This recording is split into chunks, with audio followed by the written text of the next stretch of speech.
everyone, today I'm creating some cards for teenagers or anyone who loves gaming, to be honest.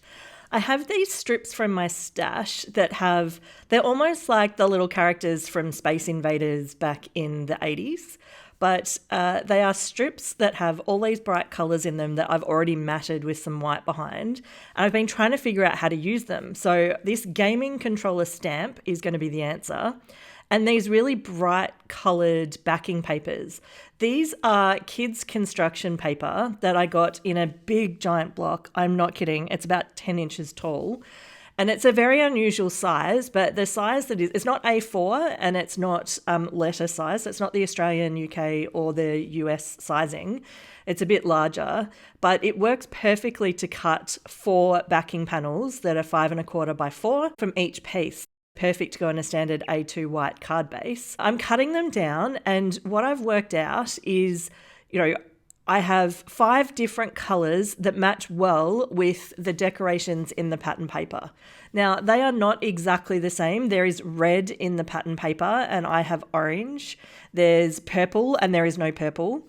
So I've cut out all 5 colours, and I'm just trying to work out if I only use 4 of them, because I worked out the number of strips I had easily divided by 4, then which one would I remove from the mix? So I'm really just trying to take a look at it and say, honestly, which ones do I think would work? And for me, I decided to get rid of the purple. So that means today we are focused on the yellow, orange, blue, and the green. The next step is to get the strips attached to the backing panels. I like to do this in true bulk style, although I will admit I do feel like I went a little over the top this time.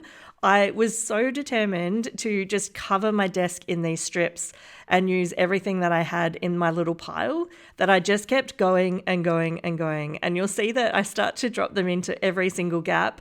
And I started to get a little bit worried that I wouldn't have any space to actually work on the cards. I am normally really into efficiency, so I would normally get these strips ready, and then when I attach them to the backing panel, I would line them up on the left-hand side so that I then only have to do one cut to trim off the extra.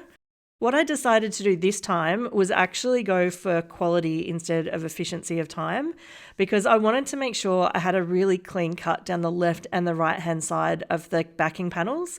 They're very bright colours and they're going to stand out with the 1/4 inch border around the cards. So you can see here I'm taking great care to actually line them up correctly, but I'm having them fall off the left and right, recognizing that I'm going to go back through and I'm going to trim each one down so that I have a really, really clean line down the side of the panel, and it will look fantastic on the card. I have put some links below to the products that I've used in the video. Some of them will be using affiliate links, which means that I will receive a small commission at no cost to you.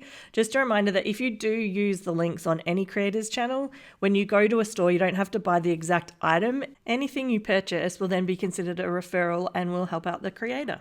I'm now chopping these down, and it's very quick, but I really do prefer this. I've changed the way that I do my bulk card making, because when I'm putting the sentiments on or adding the embellishments on top and I see that it doesn't quite meet on the left-hand side, that kind of frustrates me. So I'm just running these through. They just take a really quick trim, and then I'm going to use my ATG to attach them to some standard A2 white card bases.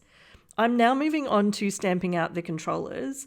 I am using some scrap cardstock, and this is an unusual weight. Normally I would use heavier cardstock if I was creating a die cut, but I decided to use what I had.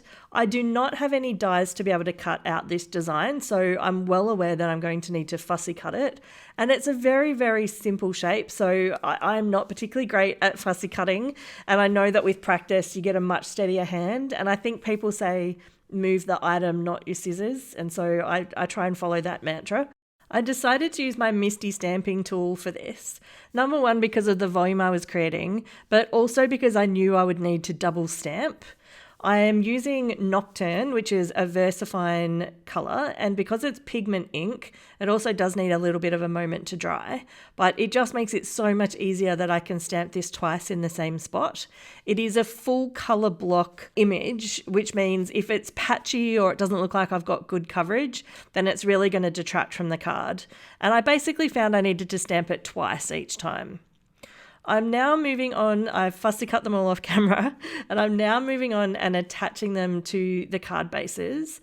I have these very, very simple happy birthday strips, and I do create them with a stamping block. I don't use my misti when I'm doing small sentiments. I normally use scrap paper and I just stamp them and then trim them down. I'm not great at free trimming. I do use my Tim Holtz trimmer. I'm just using my glue, gluing these together and finishing up the cards. If you have any ideas about great topics or subjects to use for teenagers, then please let me know. I did ask my niece and nephew, and they said anything to do with video games, sports, and food.